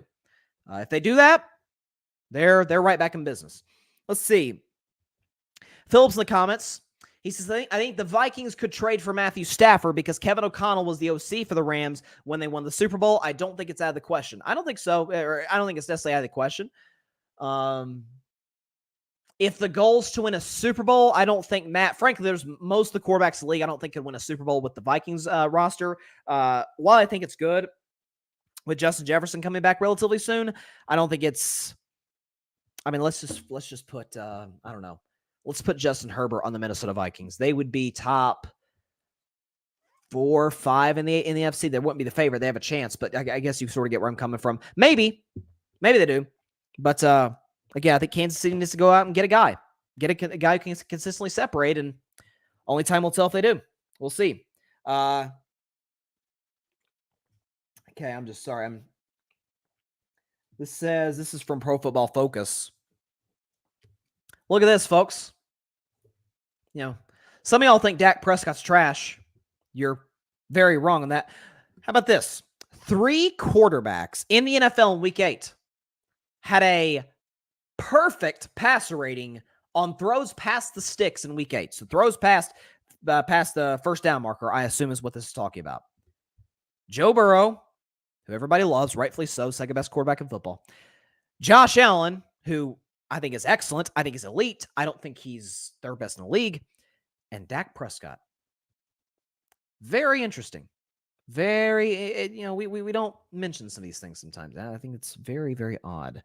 Real quick, before I get my prediction for tonight's Detroit Lions and Kansas. I just got done talking about Kansas City, so I'm thinking about the Chiefs. The Raiders are in the same division as the Chiefs, but let's see if I can pull this up. Sorry, I'm just getting something ready for something I want to bring up after I talk about the National Football League. But let's look at the other games around the NFL. So what do we have here? By the way, Game 3 of the World Series tonight. First of all, how about Game 1? I mean, how good was that? So I pick Corey Seager as my World Series MVP. Obviously, that would mean I picked the Rangers. I'm with President Bush. I think the Rangers win in 6. I heard George Bush say that to Derek Jeter before the game. I'm with W. I got Rangers in 6. But man, Game 1 was unbelievable. So Corey Seager, my MVP pick, hit a tying home run in the 9th, and then Adolis Garcia, the hottest man on earth right now, hit the walk-off in the 11th. Why Arizona pitched him is beyond me, but that's another story for another game, I guess. Philip says if Kansas City goes out and get a top 10 receiver, it's going to be like the 2017-18 Super Bowl Warriors. Unbeatable for the league if that happens. I don't know about that. 2017-18 Warriors we were so done. I say we, I'm a Warriors fan. I didn't play, of course. But I don't think they're taking tryouts for a 5'8" guy, but that's neither here nor there. Didn't have to dry censor my height right like that. But anyways, they'll be the favorites. I don't know if it'll be just, we literally can't beat them. Where it's in that 2017-18 run, the only team that gave them a little bit of a scare was the Houston Rockets, which some argue the Houston Rockets would have won if Chris Paul had been healthy. I think that's crazy because we literally beat them the next year when Chris Paul was healthy and we didn't have Kevin Durant. That's neither here nor there. But still, aside from Houston and then Cleveland sort of in 2017, nobody really challenged Golden State. I don't think it'll be that for Kansas City. Frankly, I think that's really hard to do, to be just so far ahead of the rest of the NFL. NFL is different in the NBA in that NBA, it's 5 players. If you have 3 top 15 players, you're almost impossible to beat. If you got a good bench, good coach, you're almost impossible to beat. And that was where Golden State was. Football, offensive line, quarterback, tight ends, wide receivers, running backs, defense. Like, it's much harder in the NFL to do that than it is in the NBA. That's why we see more super teams historically in the NBA than we do the NFL. They would be the favorites. Again, if they took my suggestion, traded for Cooper Kupp, they would be the favorites of the AFC, at least in my book, but not the overwhelming favorite. That's how I see it. But yes, Phil, they would be significantly better. There's no question about that. And really remove kind of the only hole from that offense right now. But around the rest of the NFL, we had some really interesting games. So I mentioned those two. Dolphins beat the Patriots. No surprise there. Tua played really well. Another game with a pass rating over 100, 3 touchdown passes. Jalen Waddle, Tyreek Hill both went for over 100 yards. And again, Miami, I'd like to see Miami. They got off to that really hot start before the season started, in the first part of the season where they were running the football very effectively. Whether or not they can get back to that remains to be seen. I think they have the personnel to do it, the O-line to do it, Raheem Mostert to do it. But we'll see if they're able to do that. Mac Jones was, per usual, truly atrocious. How about this Mac Jones stat for y'all Mac Jones defenders out there? So I heard all last year, you can't expect Mac to play well. I mean, he has a defensive coordinator calling offensive plays. I mean, that was legitimate until Bailey Zappi had that same coordinator and played excellent. But let's put that aside. Through the first 8 games last year, Mac Jones had 1,700 yards, 6 touchdowns, and 7 interceptions. Not great, but hey, he had a defensive coordinator. Well, this time he has an offensive coordinator. Not a brilliant one in Bill O'Brien, but you would take Bill O'Brien over Matt Patricia calling plays, would you not? I certainly would. And Mac Jones' numbers have gone from 1,700 yards to 1,600 yards. 6 touchdowns to 9 touchdowns. 7 picks to 8 picks. Mac is who Mac is. He's a backup quarterback. I feel like I don't think I'm on an island. I mean, I said this before he came to the league. I was definitely on an island when he said that, but he's pretty limited. Patrick says, NBA in-season tourney courts. I'm not gonna lie to you, Patrick. I see Patrick has like the I don't know if it's the confused emoji. I don't know what you call that, where it's hand on chin, looking in the air, like like the thinking emoji. I don't know what that emoji is typically is called. I may have to Google that after the show. But I love the courts. So I saw the Warriors. First one I went to look at is the Warriors court. I love it. I think the in-season tournament is going to be a resounding success for the NBA. I actually kind of like the idea. I've warmed up to it more in recent days. I think it reduces tanking a little bit. It brings a sense of urgency to the regular season that it so desperately needs. We've been complaining about that for years, that, dang, regular season doesn't mean anything. And we saw that, by the way, in the playoffs. The 8-seeded Heat got to the finals. The 7-seeded Lakers got to the Western Conference Finals. The 6-seeded Warriors beat the 3-seed Kings, the best offense in NBA history, to get to the semifinals before losing to the Lakers. Like, seeding really didn't matter that much, aside from Denver. Denver was the 1 seed, and they ended up winning the championship, but it wasn't near as important as it was. Patrick can always come up with these bars, like, on the fly. Last week, it was Mac is back. Yesterday, return of the whack. That's a great bar, Patrick. He had another one. Patrick had another one, like, last week. It wasn't Mac. It was something else. Yeah, he said something last week that was so good. I wish I should have wrote it down, like, on the spot. I don't remember what I was talking about, but he said something. I was like, God, that's good. Like, I don't know. Anyways, so yeah, Mac was terrible and Tua was great. So obviously Tua is way better than Mac. I want to mention this game as briefly as possible because it was bad. Jets beat the Giants in overtime 13-10. Again, Tommy DeVito, who replaced an injured Tyrod Taylor, was, how about this, folks? 2 for 7 for -1 yards and a pass rating in the 30s. I'm surprised it was that high. Pass rating, as far as I'm concerned, should have been in the like high 20s. I mean, what the heck? But yeah, listen, Zach Wilson was horrible all game, but to his credit, Graham Gano missed the field goal. Zach Wilson got him in a field goal range. Jets defense did what the Jets defense tends to do, especially against Tommy DeVito.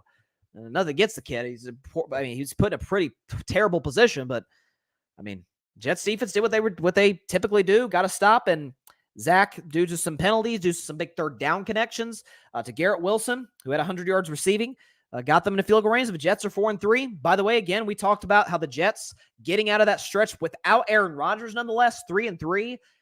Given their upcoming schedule, now they got the Chargers next Monday. The Chargers obviously have the better quarterback, but better coach goes to the Jets, better roster. I think it's kind of tight, honestly. So Chargers 3-point favorites. I might think about taking the Jets and the points in that one. Maybe not to win, but take the Jets and the points. Maybe. I'll have to make my decision by next week. Then they got the Raiders, Bills, who they already beat. Dolphins will be tough. Atlanta, Houston, Washington down the road, New England. So a lot of winnable games for the Jets. And I said, listen, people thought I was crazy when Aaron Rodgers went down in week 1. And it was so devastating. And obviously it took the Jets out of Super Bowl contention. That goes without saying. But I said on my show, I said, I still think they can make the playoffs. I mean, heck, they almost did last year with horrible quarterback play. They almost got in last year. You're telling me if they don't get competent quarterback play, which Aaron Rodgers was going to bring you way more than that, which makes it all the more disheartening. But if Zach or anybody else is competent, is okay, that roster, that deep, they'll make the playoffs. Well, they're in the mix today. Patrick says talking about Mac Jones, maybe dubbed Mac Daddy, but he ain't making nobody jump. That's good. A little 90s nostalgia for the viewers. Whack Jones is the name I give him. That's very good. You take that, Whack Jones. I'll just refer to him as a backup, but that'll definitely work. How about the Titans beating the Falcons yesterday? I mean, Titans, we're thinking, they're in a fire sale. They're trading everybody. They just traded Kevin Byner to the Eagles, and there's Derrick Henry trade rumors. There was even some DeAndre Hopkins trade rumors. And Will Levis, who I did not love coming out of the draft, and I need to see him do it more than one game because Packers fans were like, Bryson, you were wrong about Jordan Love after he dominated the Bears. I'm like, let's see him do it more than one. One great game is not a good quarterback make. So we got to see Levis do it multiple times. That said, he pretty much could not have been better. 4 touchdowns, no turnovers in the game, 238 yards, pass rating in the 130s. Will Levis was excellent.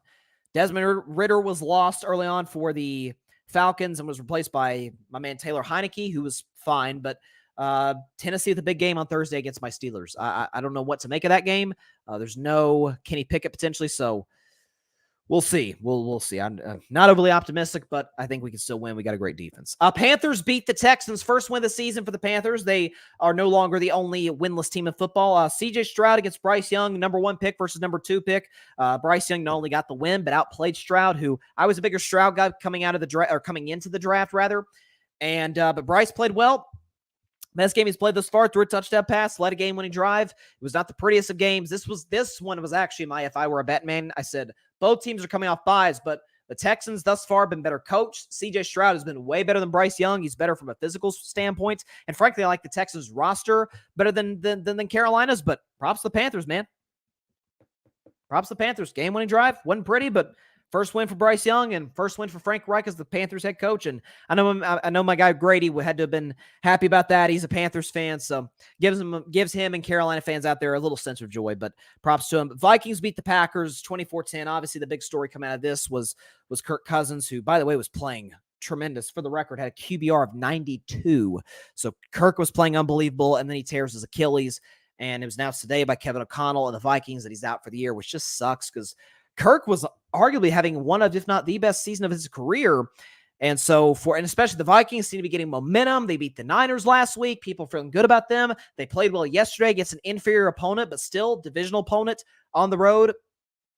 And one play and your quarterback's gone for the year, which it sucks for Kirk. Kirk, we saw on that quarterback series on Netflix, Kirk's a really good dude, family man, seems to be a really good leader. And we get on him because he doesn't win the big games, but Kirk's a pretty good quarterback. So, that one, I really hated to see that. So for Minnesota, we'll see what they do at the quarterback position. Jaron Hall came in briefly through 4 passes. We'll see if they stick with him, see if they go for somebody else. Again, the trade deadline is tomorrow. Did they make a deal? Philip in the comments suggested Stafford. Maybe. I suggested Ryan Tannehill. If the goal is to make the playoffs, I actually think it'd be better for Minnesota to just say, you know what? Let's just sit on it, get a high pick, and draft a quarterback. Kirk Cousins was going to probably leave anyway because he's a free agent. So, but as for Green Bay, Jordan Love is... I have to put Jordan Love, and he's a fellow with another fellow, number 10. Jordan Love, QBR of 17, passer rating in the low 70s, threw an interception, and again played miserably. I think Jordan Love's a backup quarterback. I think I've kind of come to a conclusion on him. I thought he could be a low-end starter, high-end backup, like of the Tyrod Taylor sort of a group. I'd take Tyrod Taylor over. And then Tyrod's a veteran, but I'd take Tyrod Taylor over Jordan Love. He's, again, you see how much the Packers staff does not trust him to take shots down the field. That's a message to everybody out there. Certainly other defensive coordinators, in this case, Brian Flores of the Vikings. But that's a message to the rest of the league. Like, guys, we don't trust him. And so expect Green Bay to draft a quarterback this offseason. I know Packers fans were on me after that Falcons game. Were on me after that Saints comeback. And I said, let's slow it down. He's great against the Bears. Again, basically everybody else is, unless you're Brian Hoyer.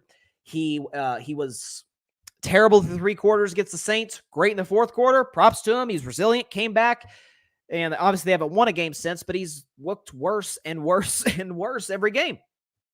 And that's kind of who he is. Saints beat the Colts 38-27. By far the best offensive output by the Saints. They'd heard the criticism. My man Derek Carr balled out. Couple touchdown passes, pass rating over 100. Saints ran for $161. Alvin Kamara had a good game, as did Taysom Hill. Listen, this is clearly the best team in the NFC South over the Falcons, over the Buccaneers, certainly over the Panthers. And again, I said I picked the Saints to win the division coming into the season, but I said if they don't, it's going to be because of Dennis Allen. It is. And Carmichael, I think, who's their offensive coordinator. I think that's his name. I could be wrong on that. But it's going to come down to those guys. It's not a terribly well-coached team, but they went into Indianapolis. By the way, Super Bowl rematch from back in the day, Breeze versus Manning. And just like in that Super Bowl, the Saints came out on top. So hats off to them, keeping pace with Atlanta in that division. Eagles beat the Commanders 38-31. I did want to say this about Philadelphia.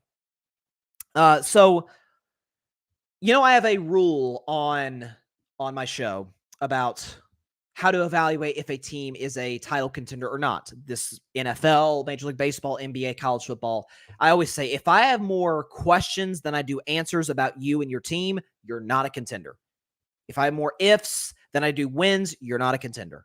Philadelphia certainly has more answers than questions. I know Jalen's elite. I know the offensive line's elite. I know they're well coached. I know A.J. Brown is a monster. I know up front defensively, they're excellent, as good as anybody in the league. But that doesn't mean there aren't questions. Two in particular. Number one, folks, Jalen's not right physically.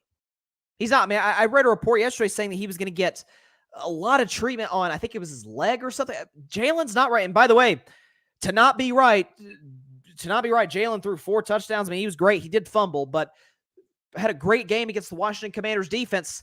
I have questions about whether or not Jalen's able to stay healthy. That's a legitimate concern for the Eagles. If Jalen, God forbid, goes down. I like Marcus Mariota as a guy. He, too, was fun to watch on quarterback. He's not going to be the guy to get the Eagles over the top and win a second Super Bowl. And the second concern, and again, as I said earlier, maybe some of this was Kevin Biner being worked into the lineup in general. They just traded for him. Man, that secondary's bad. I said from the jump against Mac Jones, when Mac Jones threw for 300 yards and had a pass rating over 100, I was like, yikes. Yeah. If Mac Jones did that, what are the good quarterbacks going to do? What are the Pro Bowl level guys going to do? I mean, Sam Howell's better than Mac Jones, but he's no Pro Bowler.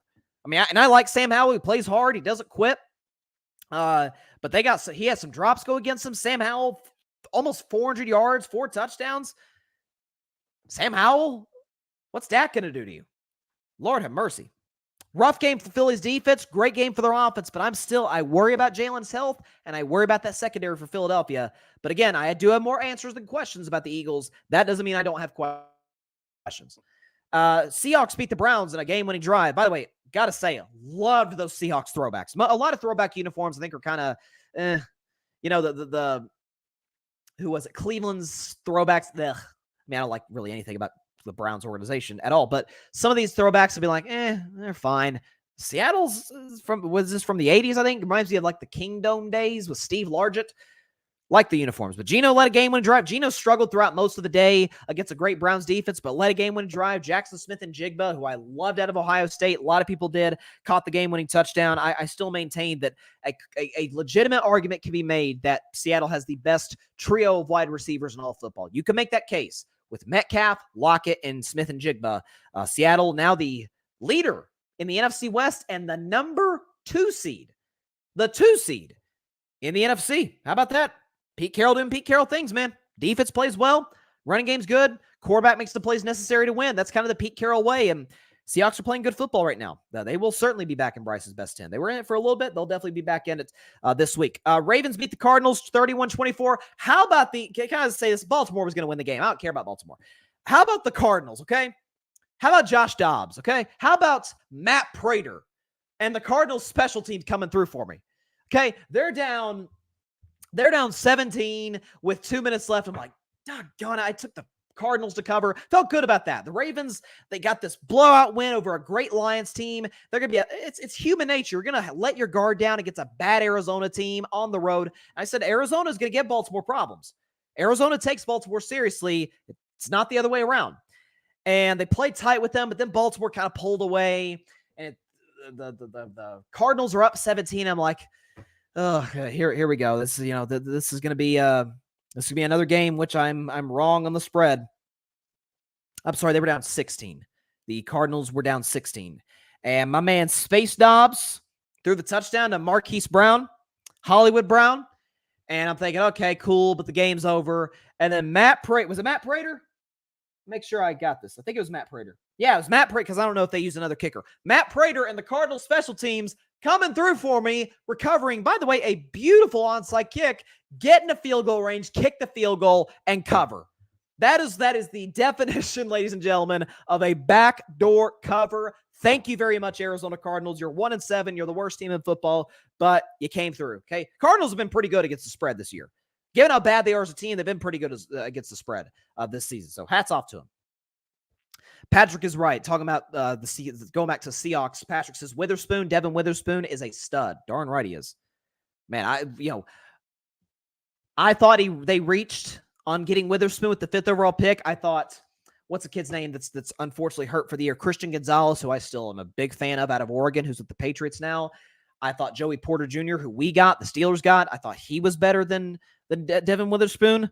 But listen, Pete Carroll loves his corners. He develops his corners, and you're seeing that with Witherspoon. So props to him. And then finally, I got to admit to y'all, I'm just going to be completely transparent. I barely paid attention to this game. After like the first quarter, Chargers beat the Bears 30-13. I mean, again, the Chargers won just on a talent advantage and obviously a massive quarterback advantage. The Tyler Bagent kid, cool story, beat Vegas last week, but Justin Herbert is one of the 10 best quarterbacks in the league. We know that. 3 touchdown passes, and the Austin Eckler had a good game as well. So a good one. The Chargers, if they had lost that game, their season was over. And who the Chargers have next week? They got a bye? No, they got the Jets. Yeah, I mentioned that earlier. They got the Jets on Monday Night Football. So there you go. Also, hang on. By the way, I also did want to mention this, and we'll talk more about this on the Vol View.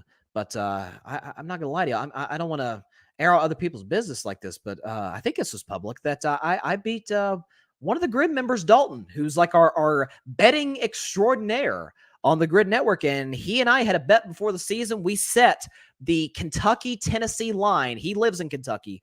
And obviously I'm a Vols fan, live in Tennessee.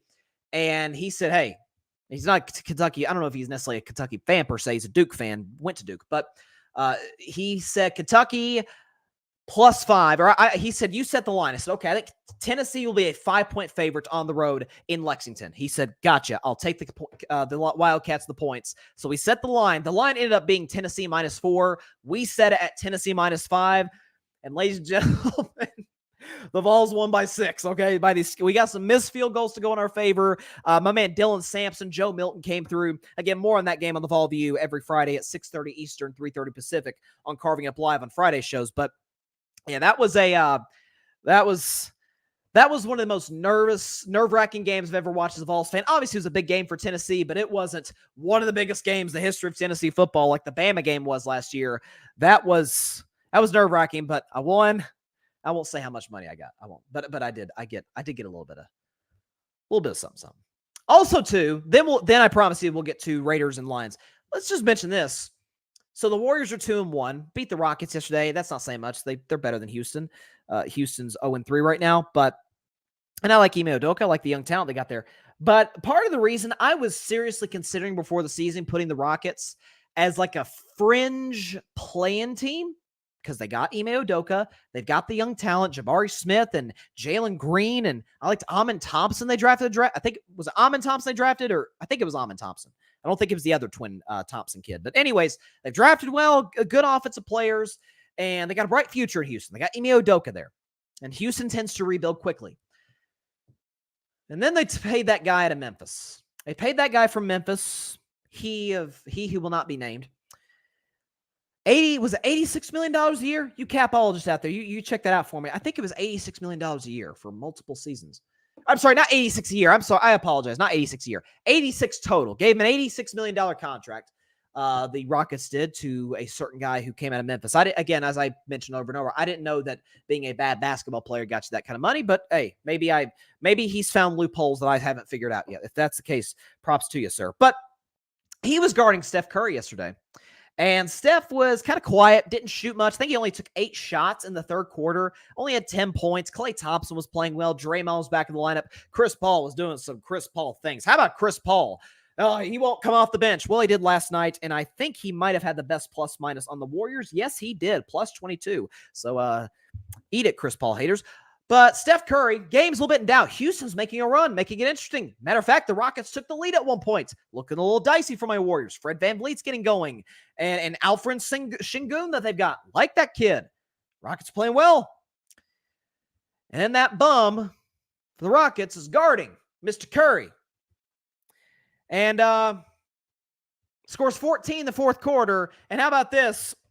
The Macaulay Culkin, as Steph called after the game, he just snatches that guy for Houston. Again, he who will not be named, he who shall not be named, snatches his ankles behind the back, fake the three, takes the shot, drills it as Steph Curry is prone to do. And he's shocked at himself. He's like, oh my God, I am torching this dude.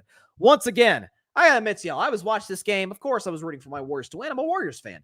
But seeing Steph do that to that guy in Houston was awful special. It was awful special. It was nice, given how much yapping he does. It was great. It was great. Yeah, thank you, John Rivera. 4 for 80. So I gave him a little bit more money. I said 86. 4 for 80. Thank you, John.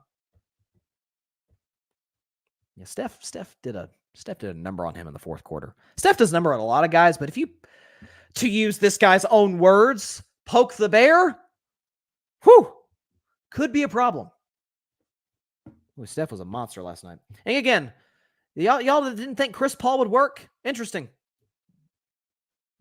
Let me check the Phoenix game real quick because that's the only game we've lost through the first 3 games. Let me make sure I get this right because I don't ever want to be inaccurate on this show. Yeah, Chris Paul is he might be the only Warrior thus far to have a plus minus every game for the Warriors. Major player, that is. Steph doesn't. Clay doesn't. Draymond does, but Draymond's only played 1 game this year. Shocker.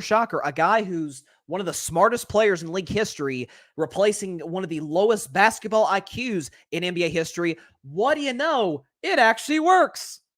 It really works. Chris Paul actually does fit for the Warriors. Been trying to tell y'all that. You're seeing it now. Philip says, this play, he's saying the guy's actual name. I'm not going to. He says, the Houston Rockets player is lovely. I'm glad he got embarrassed yesterday. I think we all do. Yeah, Patrick says the fake villain got $80 million for poking the bear. Yeah, by poking the bear, I think, I guess Dillon Brooks, poking the bear for Dillon Brooks is, what did he shoot? 30% in that series, 20% from 3, playing terrible defense, and LeBron cooking him in the 4th quarter in Game 4, and the Grizzlies losing by 40 in Game 6. I mean, listen, nobody's ever going to mistake me for a Lakers fan. That is, whew. You're never going to confuse me with being a fan of the purple and gold. But that was the only time in my life where I have been a big Laker fan. And I wanted to face Memphis. I was like, man, I want us to be the team that knocks the Grizzlies out. But once it became apparent that the Lakers were going to knock them out and we were going to face them, I'm like, I'll just beat them down, LA. Beat them down, LA. Oh, did they? Beat them by 40 in Game 6. That was one of the funnest shows I've ever done in carving it up was the next day because Steph had just dropped the 50 burger against the Sacramento Kings. And by the way, Sacramento beat the Lakers last night. Unfortunately, De'Aaron Fox, I read today, De'Aaron is going to be out for a little while. Suffered an ankle injury, which sucks. I hate that for him. Yeah, NBA's back, y'all. NBA is very much back. The clown in Houston's getting torched by star players, superstar players. Steph being the latest guy to do that. The Lakers are overly reliant on LeBron. And what else? The Denver Nuggets are playing very good basketball. I don't think we're exactly shocked by that. All right. On this Halloween show, I hope everybody enjoyed the little intro. Let's see. Patrick says Memphis looked lost without Ja. Memphis made a boneheaded mistake by trading Tyus Jones. I said the day it happened, when they made the move to get Marcus Smart, I said, I like Marcus Smart, Defensive Player of the Year. He will not provide near the impact to Memphis that Tyus Jones did. You're like, who's Tyus Jones? Tyus Jones was the Grizzlies' backup for the last couple of years, backup point guard to Ja Morant. And we know due to injury, due to off-court stuff, Ja was out. Tyus Jones stepped in, and by virtually all the metrics, they were better with Ty Jones than with Ja Morant. And they traded Tyus Jones knowing Ja was about to get a 25-game suspension. Typical Memphis Grizzlies. Why am I not surprised? Or why was I surprised, rather, when that happened? But hope everybody out there enjoyed the little intro to Carving Up Live. If you have not, more than willing to skip back to the start of the show. Again, it's Halloween. Got to have some fun, okay? Just sitting here and talking about sports. Love talking about sports. Could do it all day. Been doing it for the last hour and a half, obviously. But, you got to shake things up a little bit. So hope you guys enjoyed the early little thing at the beginning. I won't say, for those of you that haven't seen, I won't spoil it. You'll have to just go watch it yourself. But we do have a game tonight to conclude Week 8 between the Las Vegas Raiders and the Detroit Lions in Detroit in the Motor City. So looking at this game real quick, checking the spread, it would appear that the Lions are, obviously the Lions are favorites. Just checking the line here. Okay, Detroit, they moved the line down to 7. I bet it when it was as high, or I didn't bet it. I took the game when it was like almost 9. But listen, Detroit is coming off of an absolutely humiliating loss on the road against the Baltimore Ravens. The Raiders, not that much less humiliating. They're facing a D2 quarterback last week in Chicago, of all places. And that D2 quarterback goes for, I think, 3 touchdowns. I don't know if he's 3 touchdowns, but he scored 30 points in this Vegas defense. So, listen, we know Vegas' defense has been bad for quite some time now. Max Crosby is the only bright spot they have. And Max Crosby, I think he's from Michigan, if I'm not mistaken. He wanted to be drafted by the Lions so bad. They didn't take him in 2019, so he's looking to kind of show them, like, you were wrong, which, of course, the Lions were wrong. They should have taken him. But they got Aiden Hutchinson now. So they're fine at the pass rush spot. So, look, it's kind of a general rule in sports that when a Detroit's loss didn't come on national television, it didn't come on Sunday Night Football or Monday or Thursday. It wasn't the big game on Fox or CBS. But Detroit was humiliated. Detroit's a prideful football team. I think the motto of their team is one pride, like the Lion pride. Like they were pissed off. They are pissed off coming off of getting just hosed last week against the Baltimore Ravens. So coming to this week, they have an extra day to prepare. Dan Campbell, Lord only knows what weird anecdote Dan Campbell will leave with this Lions team. But you know what? It may be weird, but it works. He has this team ready to play seemingly every week, last week being a clear exception. But Jared Goff, let's not overreact to Jared Goff, this Lions offense or defense. They've been playing great football this season. Again, I really like the secondary for Detroit. Brian Branch, the pass rush with Aiden Hutchinson in the middle of that defense with Alex Anzalone. The Lions have one of the best offensive lines of football. Again, this is for Detroit. It's keep Max Crosby in check. And that's easier said than done, obviously. He's a fantastic football player. But keep Max Crosby in check, and we'll be fine. The Raiders' secondary is abysmal. Linebacking core is abysmal. Again, Raiders' offensive line also abysmal, and I think Detroit's going to expose that throughout the course of the evening. So I will go with the Lions. Again, I think the line got as high as 9.5. It's dropped down. I'm not sure why, who's out for it to drop as low as 2 points. But I got the Lions tonight, 34-13 over the Las Vegas Raiders. The Lions are a great team that's pissed off after getting embarrassed. The Raiders are a middle-of-the-pack team they're the Raiders. They're the Raiders. They're nothing special about them. But I will go with Detroit to win this game by a final score of 34-13 over the Las Vegas Raiders. As for the World Series, so I picked Rangers in 6. So I'll take Texas. Who's the starter tonight? Is Scherzer starting tonight? I know he's been up and down. Okay. I'll take Scherzer to win tonight. So I'll take the Rangers. Again, my baseball predictions, almost always, but this year especially, have been a different level of awful. I can predict football games with the best of them, basketball series and games with the best of them. Can't predict a baseball series to save my life. So, again, if the Diamondbacks, if you did so because I took the Rangers, that's probably a pretty good decision. I've been terrible predicting the playoffs in the last few years, this year especially. But I'll go with Texas. I'll go with Scherzer for the Rangers to win tonight. They got smoked in game 2. So, again, great team. Lost at home. Diamondbacks have home field advantage now. And frankly, should have won game 1. But I'll go with the Rangers to win game 3, take a 2-1 lead. And Arizona, I'll say, because I'll be back on Wednesday's show, obviously, for game 5. I will take the Diamondbacks to win. Who's starting that game? Let me make sure. I think I'm going to roll with Arizona.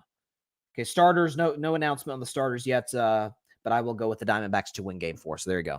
All right, that is all the time we have for today's spooky Halloween show. At least I hope it was the beginning of today's show. Thanks to everybody for stopping by. Please be sure to check out Carving Up Live on Wednesday at 6 p.m. Eastern, 3 p.m. Pacific time, right here on Twitter, as well as the Carving Up YouTube channel and the Grid Network YouTube channel. And be sure to like, share, comment, and take 2 seconds out of your day. Hit that big red subscribe button. Helps the channel grow exponentially. And be sure to go subscribe to the Grid Network. That is GRYD, the Grid Podcast Network, right here on YouTube, as well as any and everywhere you get your favorite podcast, be it Apple Podcasts, Spotify, iHeartRadio, Google Podcasts, any and everywhere you get your favorite podcasts. Again, please subscribe to the Grid. We're growing the network quickly. Please subscribe to Carving It Up. We're just getting closer and closer day by day to that 500 subscriber point, which would be the midway point of a goal I set before the football season, which is 1,000 subscribers by Super Bowl 58. That is the goal. I'm sticking to it. I feel great about it. So if you have subscribed, thank you. Thank you so much. I cannot tell you how much your support means to me, it means to the show, means to the Grid Network. So please continue to tell people about it. Tell a friend to subscribe to Carving It Up Live. If you have not subscribed, hey, just takes a couple seconds. That button right there, it says subscribe, the red one right there, hit it. Boom, you're part of the Carving Up family. Look how easy that was, all right? That's all you got to do. So have a great week, y'all. I'll see y'all on Wednesday. Have a great Halloween. And please be sure to take care of your physical as well as your mental health. And please be sure to contact your local state representatives and senators to demand change for gun violence here in America. A lot of football, a lot of baseball. By the way, this is the 30th time in the history of the world that an NFL game, an NBA game, an MLB game, an NHL game, and an MLS game will all be played on the same day. October is the sports month of the year, and I'm here for it. So see y'all on Wednesday. Stay safe out there. God bless you all. Peace out. And don't get too crazy in the candy, okay? That belongs to the kids. Thanks so much for watching the show on YouTube, and be sure to go click that big red subscribe button and check out the other clips and full shows from Carving It Up Live, as well as our other incredible content creators here on the Grid Network.